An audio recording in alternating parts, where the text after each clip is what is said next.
What we want to talk about today is waterfalls and adventures.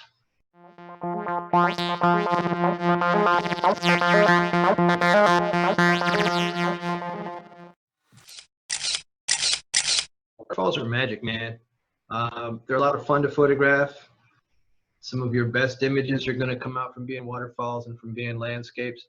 So there's a couple of things that we're going to talk about this morning. We want to talk to you about the technical aspects of shooting waterfalls, which is really not very hard. So we're going to talk about equipment on doing that. We're going to talk about some technique, about how to get the looks that you want to create. It's all pretty simple stuff, really. Got a lot of examples, got a couple of videos. And so the idea behind what we're going to do today is a little bit different from the past. I'm actually going to take you out on the trail with me. And so we got some video that we popped into a PowerPoint today to kind of show you the track that we took out to this waterfall. We'll talk about shooting the waterfall. And as much as important as anything, I want to talk about being safe in the woods. As a hiker, I spend a lot of time in the woods. I hike a lot. Obviously, you're going to see here in the next little bit. Hiking out to a waterfall, you're by yourself, you're in the woods, you're along, you're not in the neighborhood, you're not in town. And so we're going to talk a little bit about that too, about being safe while you're in the woods and coming back in one piece. That's kind of important. You definitely want to not only take a great shot, but you want to be able to get back home and share that great shot. So a little bit of what we're going to talk about is just flat out being safe, letting people know where you are, stuff you need to carry, personal stuff to keep yourself safe in the woods. But because we are a photography crew, and this is a photography class, a lot of what we're going to talk about obviously is the camera gear and the techniques and things like that to get going. So let's just jump right in. By the way, this is Coffee with Cameras, so if you haven't already, you need to refill. Again, one of the things, if you've come to my presentations here online, if you've come to my presentations in Charlotte and classes, you probably know that while I am a photographer and I sell cameras and selling cameras and accessories and teaching you guys as part of what I do, I don't like carrying more than I have to. And this is certainly one of those things. On this trail, on this hike that you're going to see this morning, it's not a huge epic level hike, but it's a 2-mile drive off the main road, and then a 2-mile hike into the woods to get to the waterfall, and then obviously 2 miles back out. So I don't want to carry a 20-pound pack for 4.5 miles.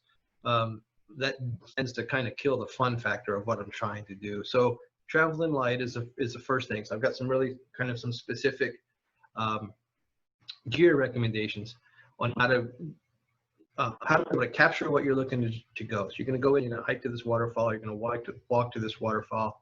You want to be able to get some good shots. You don't want to have to hire a Sherpa or carry a cart or anything like that. So in putting this together, I wanted to come up with some really good specific recommendations. So it's kind of going down the gear list for the photography. Then we're going to go down a gear list for hiking and trekking. But for the photography stuff, number one, obviously, you're going to want a wide-angle lens. And if you are sorry, I'm going to let someone else in here to let someone else into the show.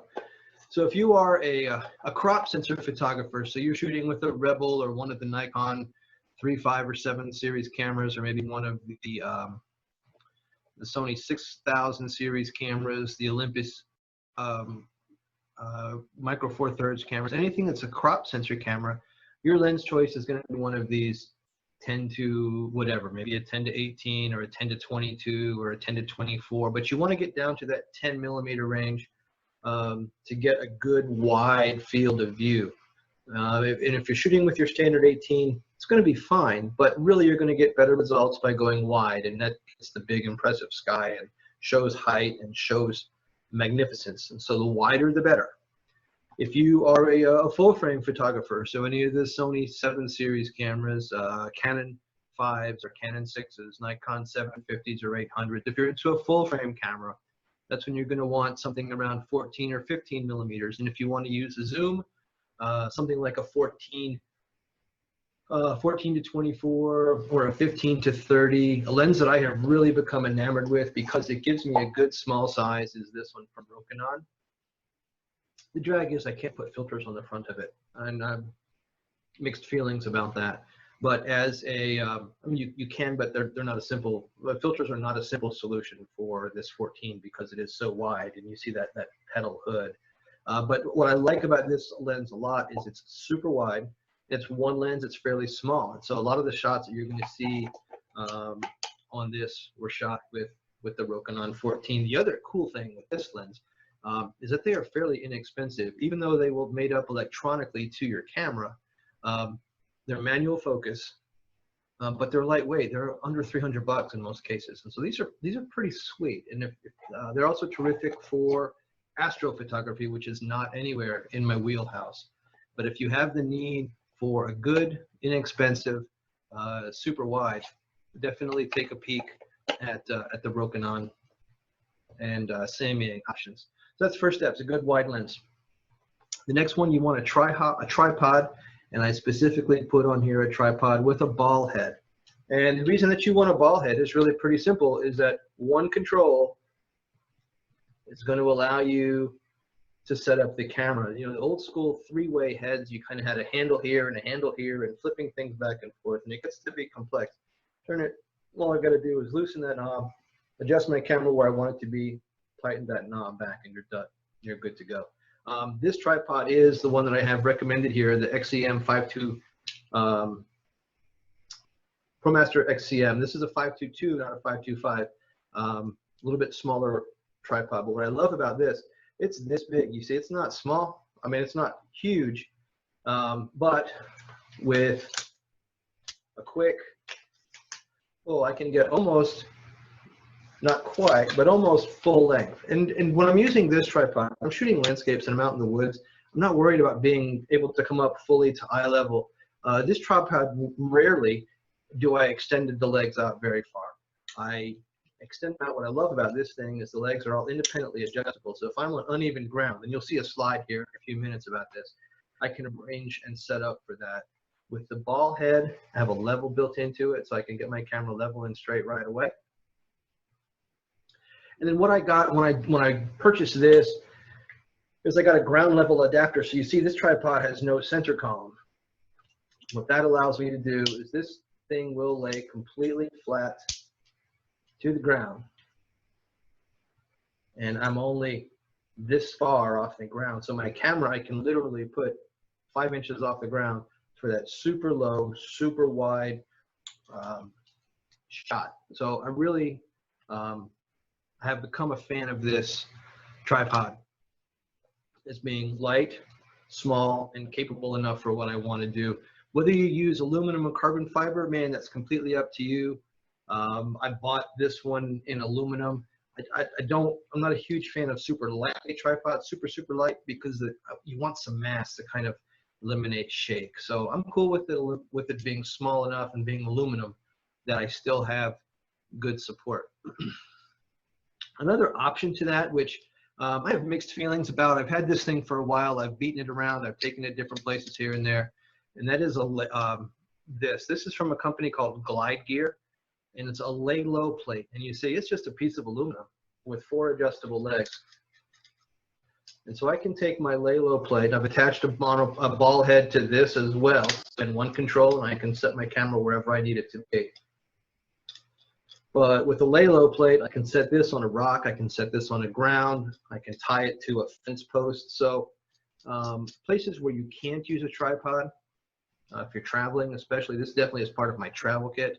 But if you're in a place where you can't use a tripod, don't want to carry a tripod, you just want something to be a decent alternate support, the lay low is pretty good. The original version of this was called a platypod, and there's a platypod product out there like this. This is from a company called Glide Gear, and it's a platypod option. What I like about it is it's about half the price of a platypod. We do carry them. I don't know what our stock is on them right now, but they are available without too much difficulty. That's from Glide Gear. I love this thing a lot. The next thing on this gear list is going to be a neutral density filter, and I will be completely straight up. I used to be a big fan of variable neutral densities. They work like a polarizer. They're basically 2 polarizers wrapped around one another, mounted together. And as you turn them, the downside to a variable neutral density, well, let me back up. The plus side to a variable neutral density is you can adjust your power of how much light you're going to let in just by turning it. And you can go from about 2 to 7 or 8 or 10 stops and cut out how much light. And the more light you cut out, when we get into the technical part here, we'll talk about cutting out light. But the more you cut out, the longer your shutter speeds are and the flowier your water can get. And that's the plus to a variable. The downside to a variable is that under certain lighting conditions with all wide angle lenses, you get to a point where they X out. And so in your image, it's totally maxed out. You have all of your light cut out, but you have a big black X across your scene, and that comes through in your photo. And so I was in an online forum last week, and we were talking about this sort of thing. So I've now kind of swapped my recommendations from using variables. My main thing with variables has always been flexibility, and going from variable to a standard. So this is from ProMaster. This is a digital HD 10-stop filter. So this is going to cut out 10 stops of light. If I were to look through it, it's nearly opaque. I can barely see anything. Super thin, so it's not going to vignette. And again, you're going to see some slides here when we get through this presentation where we have vignetting. So you want a good thin filter of high quality. When I screw this on, if my shutter speed is 500th of a second and I put this on, I'm going to lose 10 stops of light. It's going to go to 500, 251, roughly. I'm not going to do the math in my head. You guys can do it if you want to. But I'm going to take the light that would require 500th of a second down to roughly a half a second. Now I have flowing water. So that's a plus. Neutral densities are great. If you want to go with flexibility, go with variables and understand that there's some limitations in using variables. Or grab a couple of these. You can get a 3-stop and a 10-stop, and you would be covered. The photos that you see, I don't have any samples of them. The photos that you've seen of these long flowing clouds, big public squares that are empty of people that you know normally would be full of people. This is how you do it, is use a variable neutral density, slow your shutter speed way, way, way, way, way, way down. And that's where you get a lot of that great movement. So these are terrific for that kind of stuff. The other thing you're obviously going to want to use if you're shooting anything around the water or foliage is going to be a polarizing filter that helps to cut out reflection and increases your color saturation. Polarizers are, the filters that I use consistently are NDs and polarizers. The other thing that you want to use is a remote control. You get your camera mounted to a tripod and you push the button to take the picture. You're actually going to jiggle everything, and so you can lose the effects of having that good sport tripod. So as a remote, if you choose to use your smartphone, you can use a corded remote, you can use a wired remote, but you can use your self-timer if you need to. Put your camera on like a 2-second self-timer, push the button, give it 2 seconds, and the vibrations will stop, and then you can get a shot. But some kind of a way to eliminate vibration when you push the button on your tripod is key. The next thing is an easy access backpack or a sling bag, and I cannot tell you how many folks I have run into over time who have who've taken a trip and they've got an old school shoulder bag. Maybe it's the bag that came with their kit, and it's just, man, it's a drag to have that thing banging against your hip all day if you're hiking out just to do some of these adventure sort of things. So I'm going to go back to my old school recommendation, my favorite bag of all time, especially for adventure-y stuff like what we're doing. This is from mine. It's the Photocross backpack. It comes in, this is actually a Photocross sling, excuse me. It comes in 3 different sizes depending how big your camera is, whether you need it or not. But I love this bag. It is waterproof. It's a sling bag, so when I get to the waterfall, when I get to my destination, I don't have to take it off. It's not like taking a backpack and dropping it on the ground, although this does end up on the ground half the time. But as a sling bag, I can just wear it across my back, I can get in and out without having to take it apart. Weatherproof, zipper. This is not a huge bag, but my gear kit, I mean, I'm using a full frame camera. I can usually get my body and 2 lenses in there along with a handful of accessories and spare batteries and stuff like that. So you don't have to, remember, you don't have to carry everything, that minimal stuff. You're hiking 4, 5, 6, 10 miles. You don't want to carry a 70 to 200 if you're not going to use it. So that easy access bag. And like I said, I won't be shy about the strong recommendation on the Mind Shift. The cool thing with Mind Shift, right now, they are offering 20% off on all of their bags, including the Foot Across collection, so you can grab one at a pretty decent price. We're going to come back to this slide towards the end after we get through the photography part, but a gear list for the hiking and trekking part of your adventure day. Obviously need some good boots. I would not take the hike that I just took, which is recommended as a moderate hike, in tennis shoes or flip-flops. That's just a recommendation for a sprained ankle and a bad day. So good quality shoes, hiking boots of some form. I don't wear a big high cut snake boot or anything like that. I just wear a good pair of low cut boots that have good traction in the water, because where I'm going, you'll see you're going to get wet. And if you're shooting waterfalls, the chances are you're going to get wet. If you're really particular, a pair of water shoes that will help grip slippery rocks are a big plus. Always take some snacks and water, you guys. This needs to be fun. You don't want to get back to your car after a long hike and feeling cruddy because you forgot to eat. And hey, once you shoot pictures and you grab a snack at the end of the trail, grab some water at the end of the trail, and come back to the car, it makes for a better day. So some snacks and some water. A paper map or a downloaded smartphone map, or better, both. We rely on these electronic devices, and I would pull mine out, but that's what we're using to record today. So we rely on our smartphones for everything. It's the remote, it's your lookup, it's your news, it's your weather, it's everything. And it's also your map, and you can download a map in most places and it'll show you on your trail where you're going, where you've been, how you're going to get back. But batteries die, and I will give you a sneak peek on this trip that we're going to go through, that you're going to see the video of.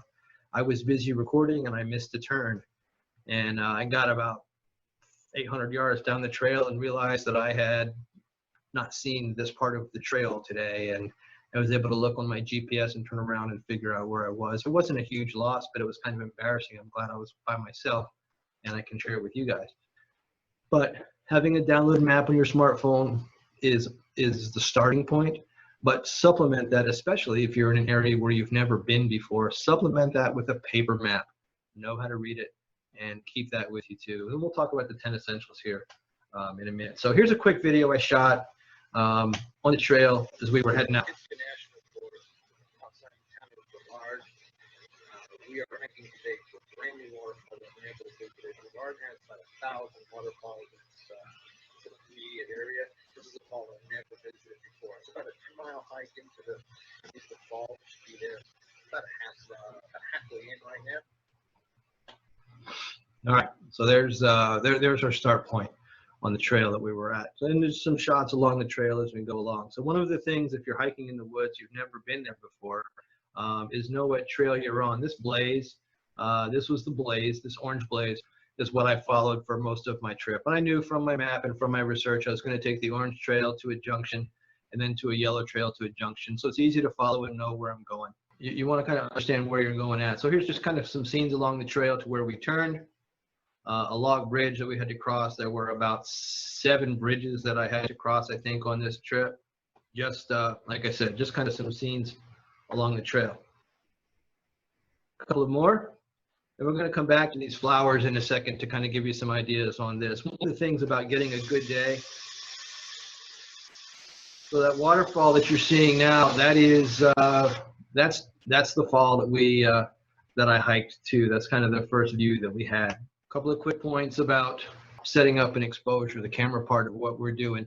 You always have to start out early. Our best, prettiest light, we always talk about the golden hour. Your best light is going to be early in the day, between usually, obviously depending on time of year and where you're at, but usually your best light is going to be between 7 and 10 o'clock in the morning. And by then you're kind of done. And I make a joke that you can eat breakfast later. To get these shots, I actually left on kind of a late note, and I didn't get there quite as early as I wanted to, but it's not the end of the world. You've got a small window in the morning to get your best light, unless you're working with an overcast day or something like that. But once the light's up pretty high, shadows get hard. You have too much light to work with. Things get really contrasty, and we're talking on a good, bright, sunny day, kind of a stereotypical pretty day.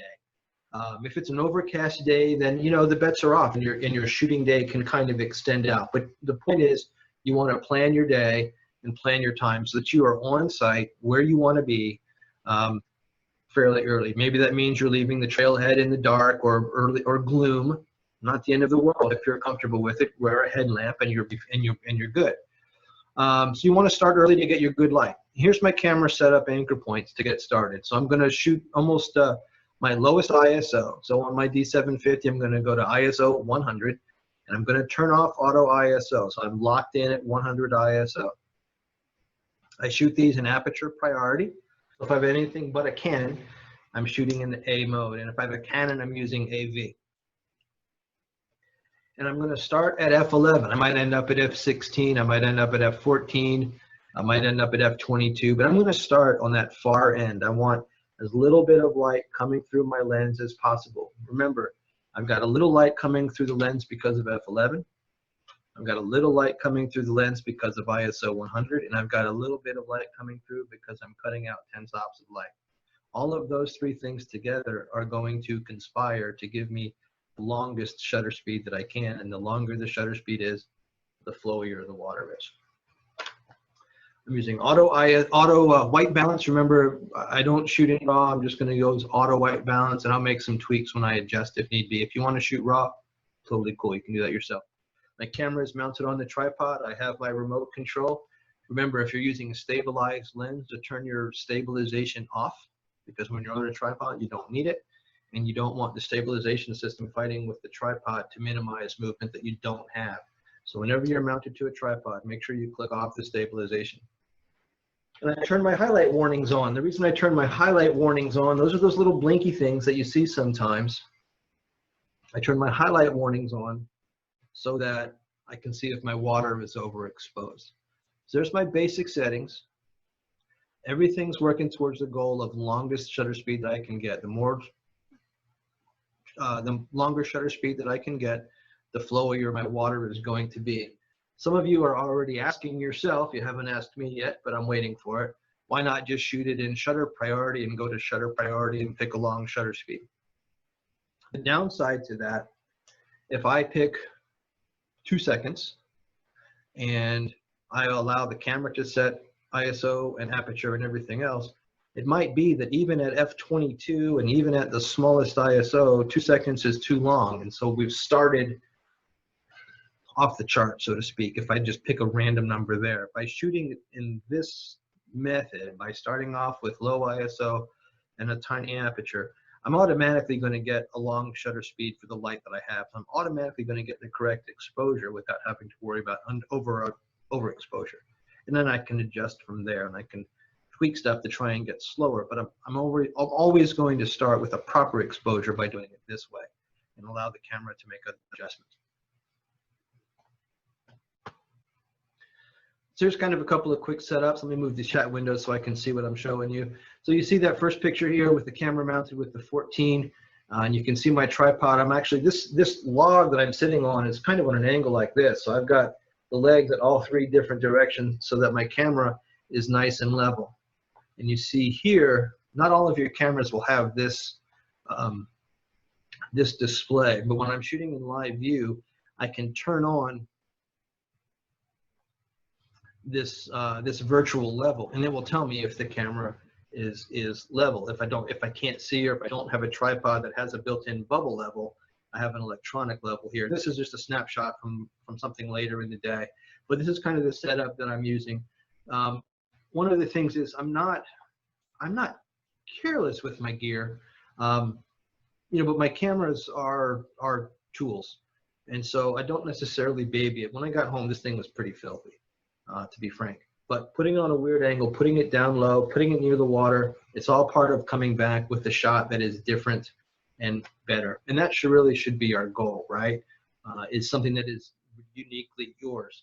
One of the things that that I never really care for is coming back, and we're coming back from a workshop, and 6 of the 10 people all have the same shot. My preference is you're going to go find your own angle. I think there's a picture in here later that I included from one of my friends I shot years ago. I couldn't find him at a waterfall, and when I eventually found him, he was literally waist deep in the water with his camera about 5 inches off the ground. He got an angle that I didn't even think to get. He wasn't afraid to get in and get wet. So these other two slides here, let me kind of show you really quick. So this first one up on the top, you can see the exposure information there that was taken at 1.3 seconds. And if you look at this highlight area at the top of the fall, there's no detail here. These are it's an area that's completely burned out. The overall exposure looks pretty good, but if you were to look at this with the highlight warnings, this area, the sky area, which I'm not worried about, but this area at the top of the fall, this little piece right here, about a third of the way down, those are overexposed, and you would see those blinking at you, blinking white and black to warn that that's overexposed area. Even if you're shooting raw, you're not going to be able to take that area and make it with and adjust its exposure to get details. It's blown out, it's overexposed, in most cases beyond repair, and that's no good. If you look at the second shot, I was able to slow the shutter speed down, so I went from 1.3 seconds down to a half a second, still at f22. See, that didn't change. But now my exposure dropped, and the top of the waterfall is now no longer exposed, overexposed. I still have the streamy water for both pictures. I've got the look that I wanted, but now my water is properly exposed. Now, the difference in exposure now, since I've cut my exposure roughly in half, now my shadows and my rocks here are a lot darker. So there's two things to fix this. One, this isn't fixable. The highlight here is not fixable. These shadows are fixable. So you'll want to, when you're doing this, you want to expose to the right. So as much exposure as you can without going over. And obviously on the top shot, I went over and I clipped. The bottom shot is as far to the right, all to the right on your histogram or using your blinks. Without everything blinking, you have the proper highlight exposure. You can recover your shadows. You can't recover the highlights in this top shot. Those unfortunately are going to be gone. So you want to expose all the way to the right without exposing. Hopefully this video, when I play this video, you'll be able to hear what I said. This is just kind of this is a review of what my settings were. Let's see if this will work. So here's what we did. We set the low ISO. Low ISO is going to require a lot of light to come in. A lot of light is going to give me a longer shutter speed. Let's pick a really small aperture. I'm shooting at about f11 or f14. F14. Somewhere on that edge of this range, the low ISO by default is going to have to get a long exposure. The longer exposure I get, the streamier my water goes. That's simple, you guys. You can do it in any mode. You can shoot in manual. You can shoot in shutter. I'm shooting an aperture just because that's where I'm comfortable and it's where I'm shooting. So here's what we did. We set a low ISO. All right. Someone had mentioned they could not hear the audio part of that video. Hopefully when you play this back, you'll be able to hear it. But that's the recipe. Small ISO, small shutters. Let's try again. Take two. That's one of the fun part about live. Lowest ISO, ISO 100, small f-stop. Start at f11. It's always good to have an anchor. All right, start at f11, ISO 100. Let your shutter speed go where it goes. Attach your filters as appropriate, your polarizer or your ND. See what happens, and you should be good to go. So that gives you the nice streaming, flowing water. If your shutter speed is too high, like this first photo on the side, you see there's some blur in that shot, but it's not the stream. You can still see some spots. You can make these adjustments yourself. This might be something that you would prefer and find easier to shoot in shutter priority if you want this kind of a look where you see the drops and you see the things. If you really want the streamy stuff, over here. So these are just two different shots side by side, just by changing the shutter speed. And you can see in changing the shutter speed that the aperture also changed, because you see the difference in depth of field here, right? This first shot on the left, the front of that log, maybe the first 6 or 8 feet are out of focus, whereas in the second shot where I have the streamy water, I also, to get the streamy water, I had to shoot at a smaller f-stop. That increased my depth of field. So again, you get more of that depth, and more of that depth being everything being sharp. here again is, excuse me, here again is a discussion on adjusting the shutter speed to get your blur, using your highlight warnings to judge your proper exposure, or your histogram. You can use either. And always shoot towards overexposure. So you want to get as close to without going over and making your highlights blink and making your histogram. But that's the catch to get your good, clean water. This shot down here on the bottom is just wickedly overexposed. There's really no way that I can go outside of cloning and fix this area in the center and this splash pool where everything is so overexposed. That's just not fixable. So using to the right, you're using your histogram or using your highlight warnings. Here's another shot kind of over the course of this morning at Twin Falls where I was at. So here is another shot from that same trip. This is just another picture, another area. Now this is a little bit interesting. This is why you want to use the data on your screen, your histogram or your highlight warnings, to judge your exposure rather than judging your exposure from how it looks on the back of your camera. This picture, if you were to pull up the histogram and pull up the shooting data, this picture is right to the edge. But these areas that look overexposed are perfectly good.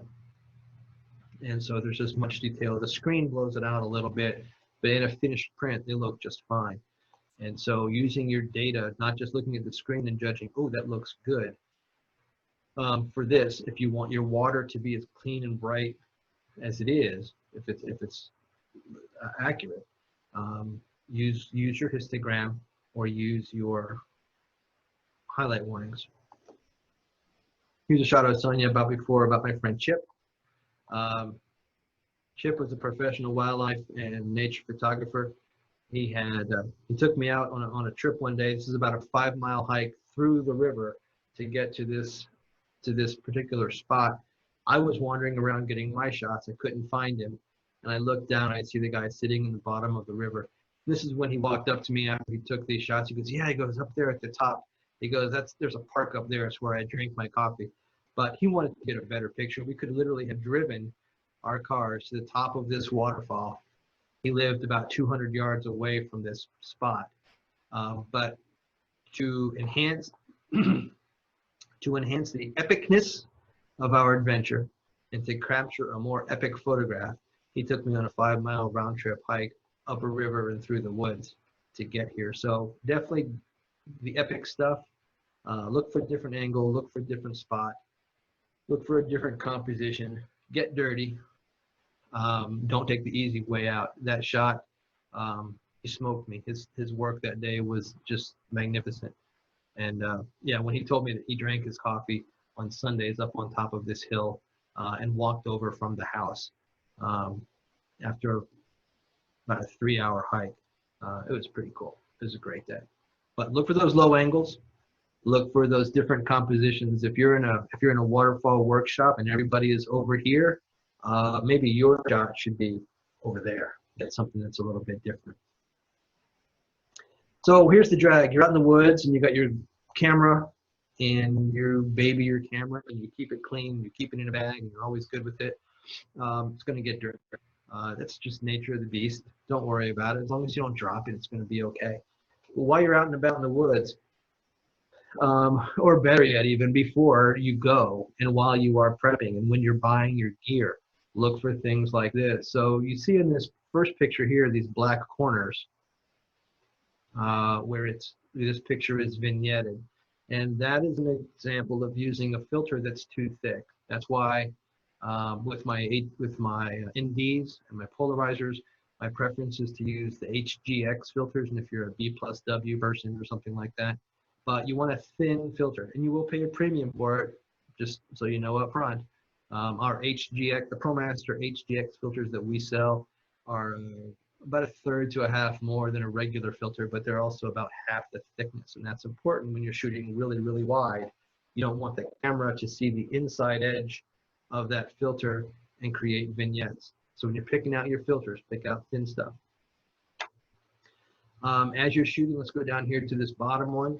As you're shooting, keep aware and clean off the front of your lens regularly. Just, you know, have a microfiber in your pocket and wipe that off, because you're going to get water droplets, especially if you're in the plunge basin or near the plunge basin. It's really likely that you're going to get water droplets on the front of your lens, which is not a big deal. The drag is you won't see it until you get home and you look at your photos on your TV or your computer monitor, and you realize that everything has this little bit of film on it and all of your shots are ruined. So definitely clean off that front of your lens, you know, religiously, every couple of minutes, every couple of shots, if not between every shot, to make sure that you that your lens stays clean. One of the other things to look for is overexposure. This picture, this actually was shot, I think, with my point and shoot camera on a different hike.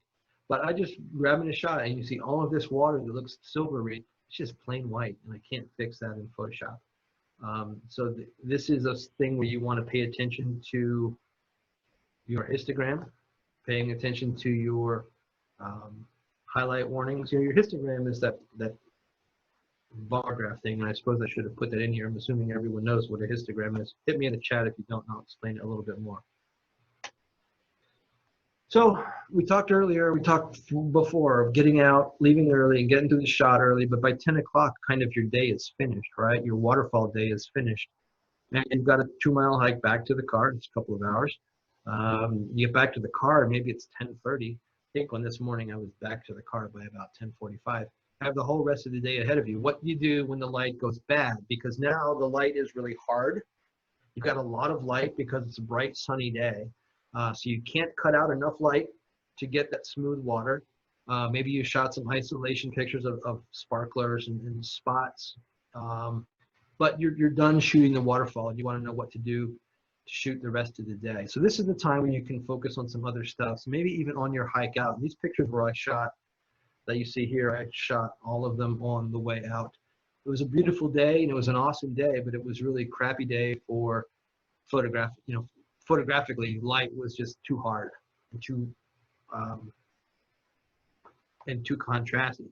But it makes great shadows. This fern deep in the woods, as I would kind of play and do some stuff with shadows and textures with the trees and the leaves. There's a great opportunity on this trail right now. There are a lot of small light flowers and things that are starting to bloom, and so being able to do some macro work on my walk back to the car was a good way to kind of to extend out my shooting time, if you will. You know, I got roughly an hour on site at the fall. That's the rest of my day, and so I've got to do some other stuff. So on your hike out, maybe, you know, when the light for waterfalls and landscapes and adventure stuff is not good, this is when you can work on shooting things like textures, because textures and shadows, that's going to be, I mean, your hard, ugly light is great to create textures and shadows. Now you've taken your good soft light for your landscapes, your light got hard and ugly, now you're shooting textures and shadows and close-ups. It works out pretty well. By the time you get back to town, get back to your car, now it's time to eat lunch, or if you shot and started your shoot really early, it's time to eat breakfast. And plan where you're going to go the rest of the afternoon. If you don't have an agenda for your day, figure out where your waterfall is going to be next, so that when the time is appropriate, 4:30, 5 o'clock, when your light starts to get good again, you can be on site and be ready to shoot that next waterfall. So that's one of the things that we always try to do is talk about the next place that we're going to go if we haven't done it. That's going to be the way I'm going to plan today. The other thing too, again, now that the lights turn really hard, is it's a great time to experiment and learn. You know, I don't stop learning. Last week I spent 9.5 hours online in a beginning photography presentation, just because I could pick up 1 or 2 things that might have been helpful, just because learning from other instructors on how to teach and present is always a plus for me. And so even though you think you got stuff locked down and mastered, there's always an opportunity to learn. On a day like this, when I was out in the woods, it was a great opportunity to play with things like metering and play with HDR. So I want to look at this fern shot real quick. So this first picture was taken in the standard evaluative metering the meter on my Nikon. This is my meter button right here. An evaluative meter looks at the entire scene. So the camera looks at the entire scene. This fern is deep in the woods and it's kind of spot lit because the light's kind of dappled. And so this was kind of the best overall average the camera could give me. But I wanted to be able to get this tip of the fern properly exposed. I can probably fix that in post and bring down some highlights and fix it, but I don't like to edit. And so I'd rather get a proper, more optimal capture in the camera. So what I did is I took my camera from matrix metering, where it evaluates the entire scene. So it looks at the entire photo to come up with the proper exposure. And so I went from matrix to spot, and I put the camera into spot meter so that I would see just and evaluate just this little tiny piece of exposure. And I put that spot on that bright fern, and you can see I didn't change exposure. I didn't change exposure mode. So I didn't get out of aperture priority. I didn't change my ISO. I didn't do anything different, but I told the camera, instead of evaluating this entire scene for my exposure, I'd like you to look, Mr. Camera, at just this part of the scene to evaluate my exposure. And look at the difference in what I did. And the beauty to me, when I have about editing, I didn't do any editing. Everything that you see in my presentations are pretty much straight naked from the camera. This is what I got, not what I made. And so nothing wrong with this, and it's probably fixable, but I thought that the impact and the look of being able to grab that proper exposure was pretty cool. And that's just a matter of changing exposure from evaluative to spot. The picture on the other side is the exact same way, just a different scene. So again, the tip of my flower here is kind of overexposed. It stands out a little bit, but it's a little bit overexposed. I'd like to be a little bit more accurate. And again, I have that bright subject and a dark background. I told the camera spot metering. I put my spot on the flower. Now I have my properly exposed flower and my dark background. Now, didn't I think about this when I was writing this material, but one of the things that I always talk about in my in-person classes is that you might learn how to do this exact thing, right? So you've learned about how to take a bright white flower in a dark background and make it properly exposed by changing your metering. This exact technique will apply with anything where your subject is exceptionally bright and your background is exceptionally dark. So if we're thinking about something like a dance recital, maybe a band, a spotlit performer, a speaker at a podium where they're spotlit and the background is dark, all of these things are exposure problems when you're using an evaluative meter, because the camera looks at the whole dark scene and evaluates that, when the important part of that scene is that little tiny bright part. So think about this. This is one of the things that I love about being able to teach is, we're out in the woods and we're 2 miles from the car. We're in the middle of nowhere. And I just learned how to shoot pictures at my kid's dance recital. That's one of the things I love best about this. And that's just about mastering and learning techniques, learning how everything works and applying it to, applying it when it's appropriate. And so I think this is a plus.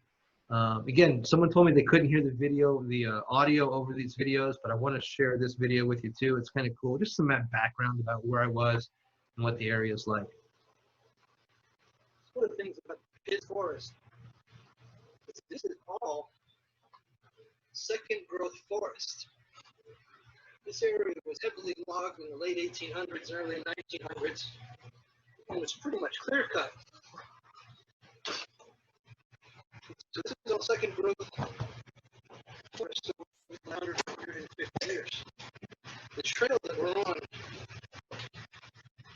actually goes on what was the bed of a railroad track.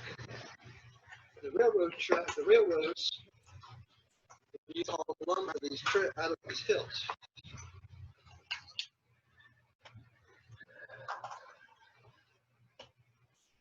All right. Out early and out late. That was the key.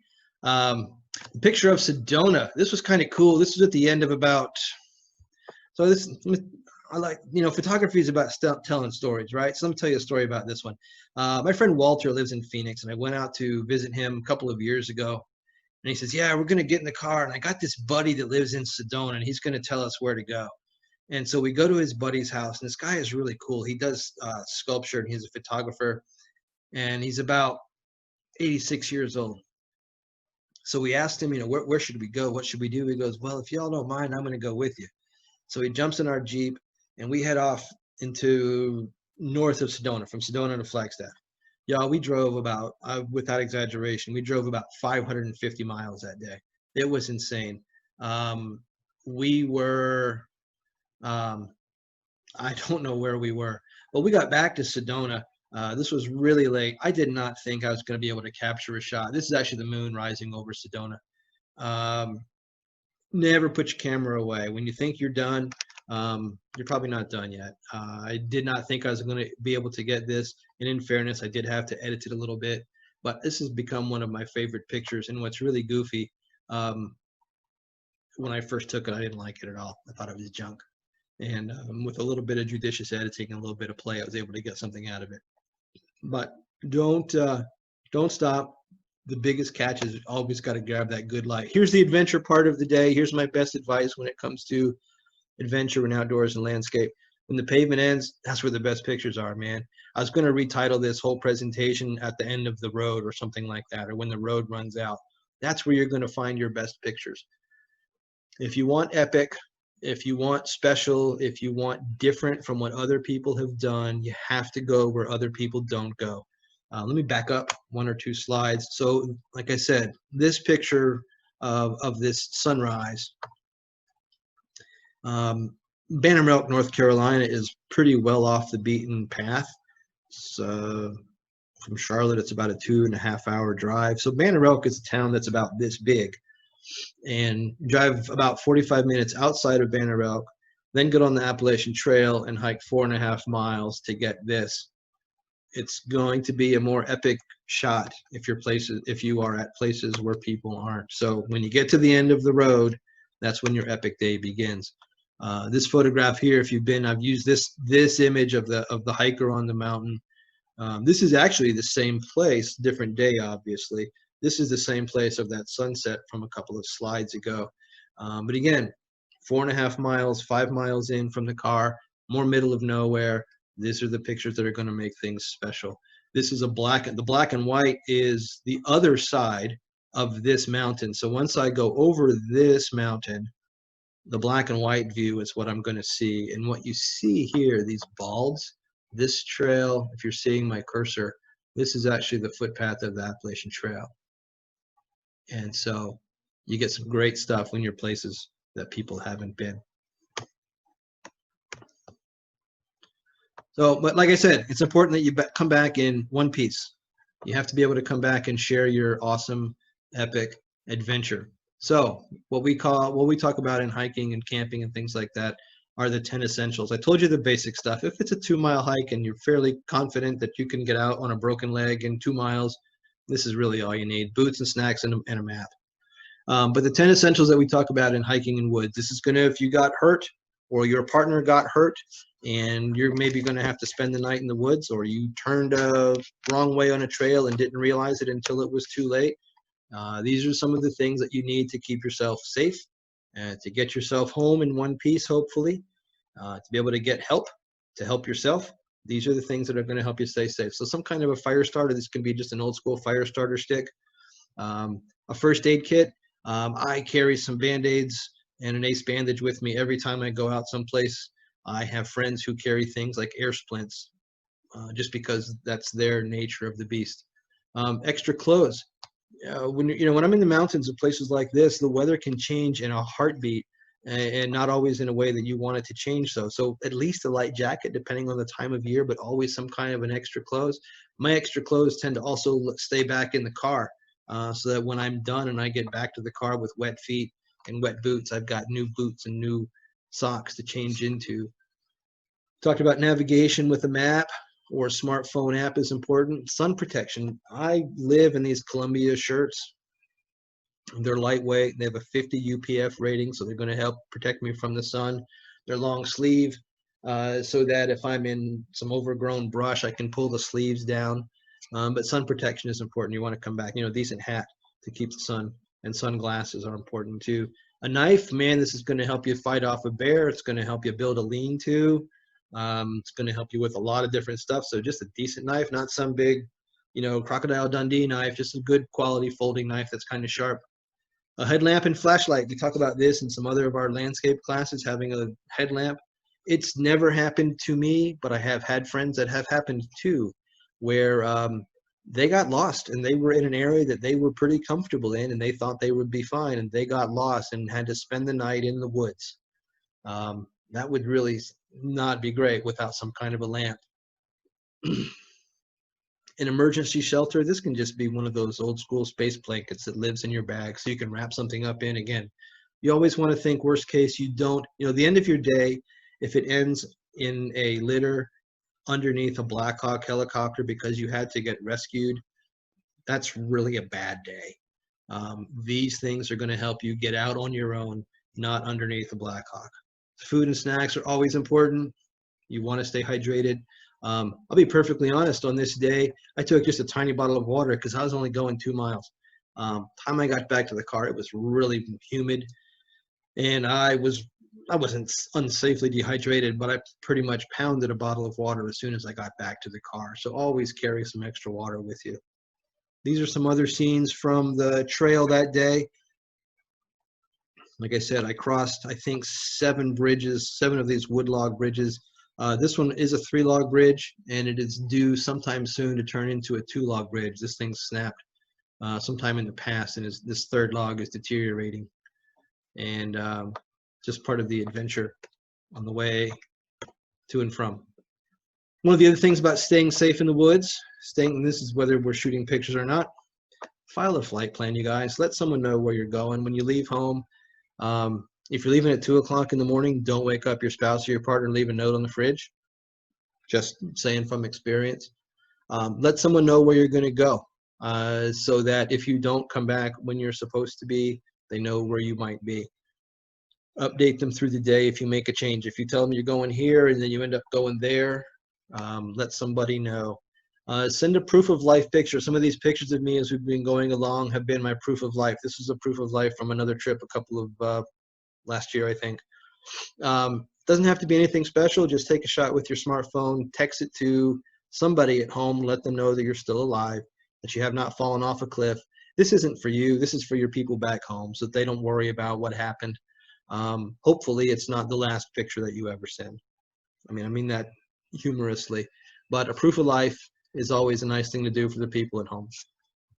Carry a map. Your phone battery is going to die, or your phone might freeze. I guess this is a perfect example, right, of not relying just on the smartphone because it let us down at a really inopportune time. So carry a map.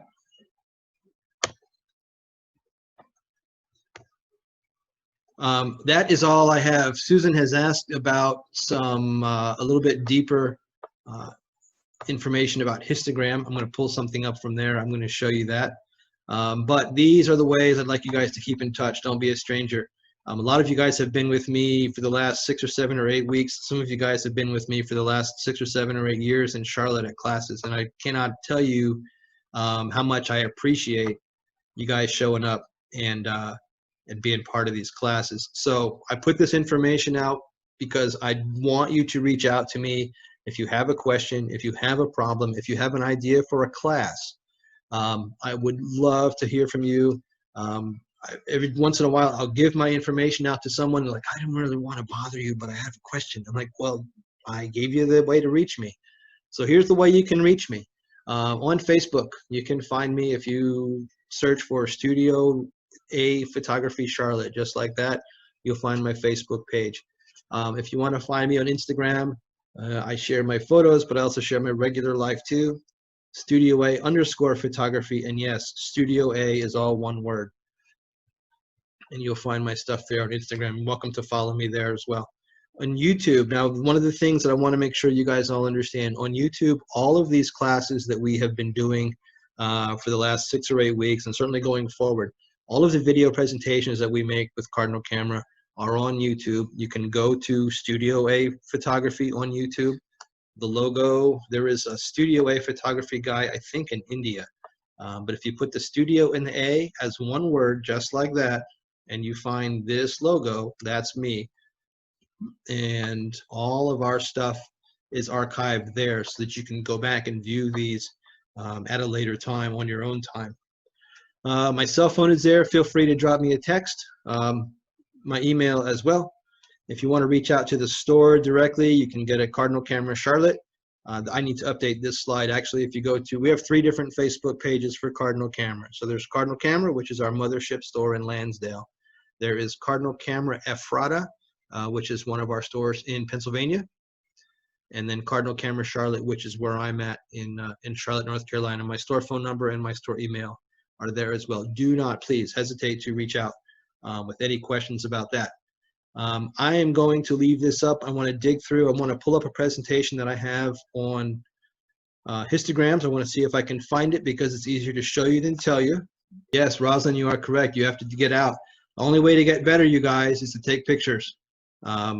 This is a great way to spend a Saturday, but you got the rest of Saturday to go. And so you need to go out and shoot some stuff.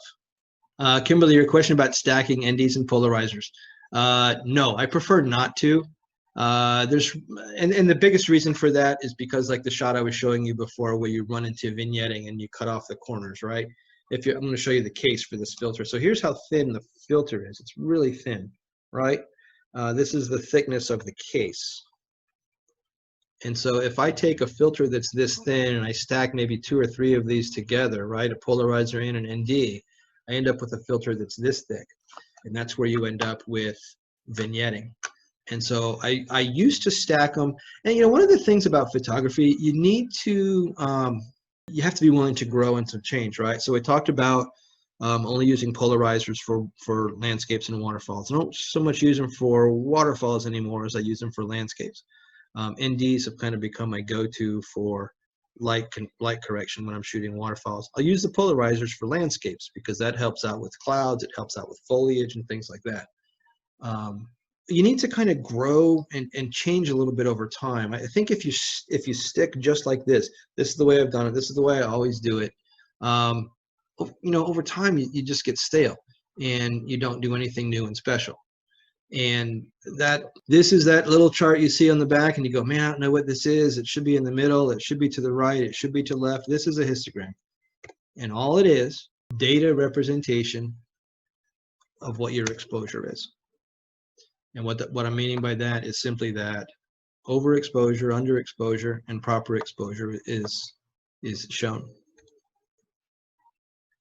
So all you have to do it on the far right-hand side is absolute white. On the far left-hand side is absolute black. Obviously, if your scene is super bright, it's going to lean towards the right-hand side. If it is super dark, it's going to lean to the left-hand side. Proper means as far to the right without going over. If you see a spike over here, or depends on your camera, you might see exclamation points.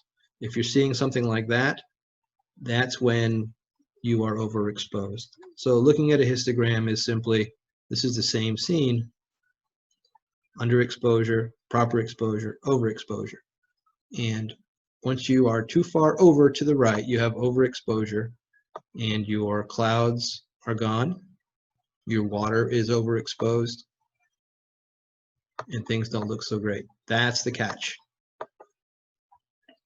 So if your exposure is wickedly under, you're going to have a dark left-handed histogram. Proper exposure, you're going to see some dark stuff in a dark scene. You're going to have some bright stuff in a bright scene. You'll see a bunch of stuff in the middle. The catch is, with this waterfalls, like I was saying earlier, as far to the right without overexposing. And if you have highlight warnings on those black and white blinks that come on, you'll see something blinking. And just to adjust your exposure down, you can use that. You can adjust your exposure down using the exposure compensation, the plus and minus button on your camera, and just dial your exposure down.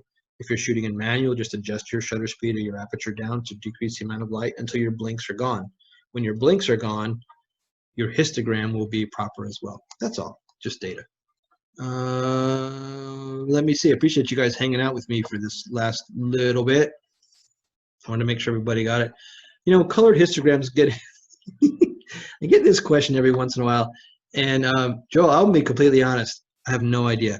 What it means is that that color channel is clipped. So if the red goes off the edge or the blue goes off the edge, that means that your red areas or your blue areas won't have any details in it. You know, I told you guys earlier that I was in a presentation last week with it was with Scott Kelby, and it was a kind of ultimate crash course is what it was called. It's a really good online course. It was about 7 or 8 hours, and even Scott says I don't pay attention to that stuff. He pays attention more to the exposure values. So you have a color histogram and color channels that are clipping too much red or too much blue. The exposure channels, how much light, overall exposure is what I pay attention to. All right, you guys. Well, I appreciate the love, man. You guys are awesome. Makes me feel good to get up early on a Saturday. Very quickly, so that you can find these, that last slide that I had up, right? YouTube Studio A Charlotte. You can go back and look at this and any other videos that we have out. This will be posted later today. On Facebook, I always put up the information about what's coming up next. Sneak preview, and this will go out by email and Facebook too. Next Saturday, we're going to do a course on web streaming. So I'm going to teach you, if you are interested, I'm going to teach you how to do this thing here. We're going to light it, camera it, what platforms to use and stuff like that. So I'd love to have you guys come back and check that out. We have a class on a live studio shoot. We're actually going to set up the studio from scratch, where the lights go, how to meter the lights, how to set the exposure, how to pose, the whole nine. And we're going to do that live without a net. That should be a trip. If nothing else, it'll be a humorous experience for you guys. Hopefully we'll have a good time doing it. Our friends from Tamron and Sigma are both jumping back into the arena next week. We'll have some new presentations from them. Please check out the Facebook pages, watch your email. All of that information will be coming out to you guys soon.